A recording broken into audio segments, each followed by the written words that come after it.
নবীর মেরাজে নিয়েছেন কে? স্বপ্নে না বাস্তব? যারা এটা মানে তারা মুমিন, যারা মানে না তারা বেঈমান। ঠিক কি এখন?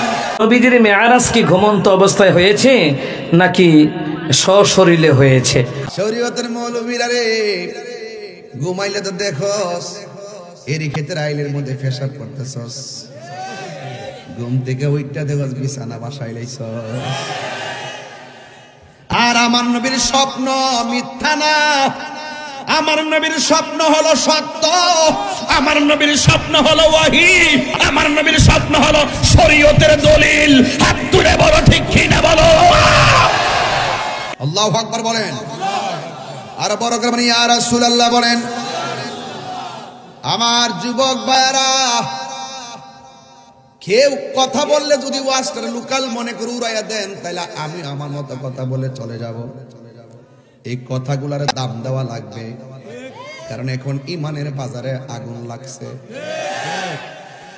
কথা শুনলে মনে হয় যেন আল্লাহর ওলি, ভিতরের মধ্যে শুধু মুনাফিকি। সিয়ারের লাগে পাগল হয়ে গেছে গারে বাবা। আমরা সুন্নিরা আগে যেমন এখন তেমন, ভবিষ্যতে ইনশাআল্লাহ তেমনই থাকবো। কথা কোন ঠিক?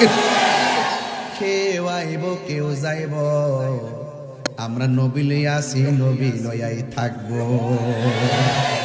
কথা কয়েন না, কথা কয়েন না, চুপচাপ থাকেন, চুপচাপ থাকেন। মেরাজটা কি স্বপ্নে না বাস্তব? আমার শরীরে যেমন ভালোবাসা আছে, আমার শরীরে তেমন জিদও আছে। আমি এই মুহূর্তে আপনাদেরকে হাসির কথা বললে হাসবেন, কাঁদলে কাঁদবেন, হুঙ্কার দিলে স্পিড হয়ে যাবে। ইসলাম কখনো খানকায়, কখনো রাজপথে। কখনো দেখেন আমি খুব মিশুক, আবার কখনো ভয়ঙ্কর হয়ে যায়। কমিটমেন্ট, জবানে জিবরাইল, এই জবান দিয়ে যেখানে রাসূলের প্রেমের কথা বলবো, সেই জবান দিয়ে আমরা কখনো বাতিল অপশক্তির কোন কথার প্রভাবিত হয়ে ডলার খেয়ে কালার পাল্টাবো না। নবীর যে চিনে না আমি তারে চিনি না, নবীর যে মানে না আমি তারে বুঝি না। নবীর যে মানে যদি রিকশাওয়ালা হয়, তার জুতাগুলো জিব্বা দিয়া পরিষ্কার কইরা দিব। আমার আল্লাহ রাব্বুল আলামিন হলো তিনি, যিনি আমার নবীকে ভ্রমণ করিয়েছেন। লাইলুন বলে নাই, লায়ালুন বলে নাই, লাইলাতুন বলে নাই। আল্লাহ বলছেন লাইলান, সারা রাত না, রাতের একটু অংশ। সুবহানাল্লাহ, সুবহানাল্লাহ।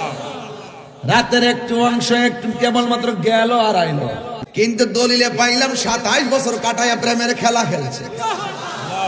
তাফসীর ইবনে কাসিরের মধ্যে লিখে, সূরা বানী ইসরাঈল 17 নম্বর সূরার প্রথম নম্বরে আল্লাহ তাআলা কয়, সুবহানাল্লাযী আসরা বিআবদিহি লাইলাম মিনাল মাসজিদিল হারামি ইলাল মাসজিদিল আকসা। পবিত্র মহান সত্তা তিনি, যিনি তার বান্দাকে রাতের কিছু অংশে বাইতুল্লাহ থেকে বাইতুল মুকাদ্দাসে নিয়ে গেছেন, যাহার চতুর্পাশ আল্লাহ বরকতপূর্ণ করে দিয়েছেন। কারণ হলো আল্লাহ তাআলা নিদর্শনগুলি দেখাবার জন্য আমার হাবিবুল্লাহকে রাতের ভ্রমণ করাইছেন কে? কিন্তু অনেকে বলে আহলে কোরআন যারা, কি আমাদের একদল আহলে কোরআন বেরিয়েছে, ইবলিসের খালাতো ভাই, কথা কয় না?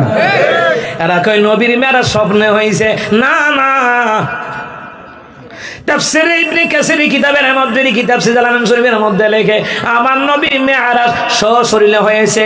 আবদিহি, আবদ তাকে বলা হয় যার মধ্যে দেহ আছে, রূহ আছে। সুবহানাল্লাহ কয় না?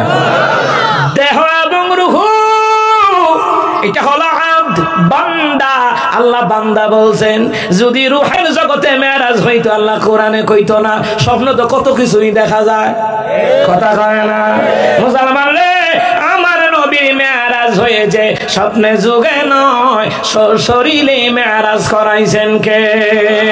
মেরাজে যায় আল্লাহর হাবিব নূরে সাল্লে আলা ইয়া রাসূলুল্লাহ ইয়া হাবিবাল্লাহ ইয়া রাসূলুল্লাহ ইয়া হাবিবাল্লাহ। আমার নবীর মেরাজ হয়েছে সশরীরে, স্বপ্ন যুগে নয়।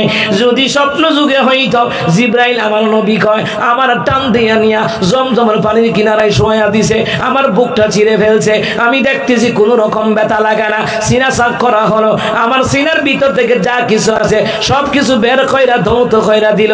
রাসূল কয় আমি দেখতেছি কোনো রকম ব্যথা লাগে নাই। সুবহানাল্লাহ কইতেন না?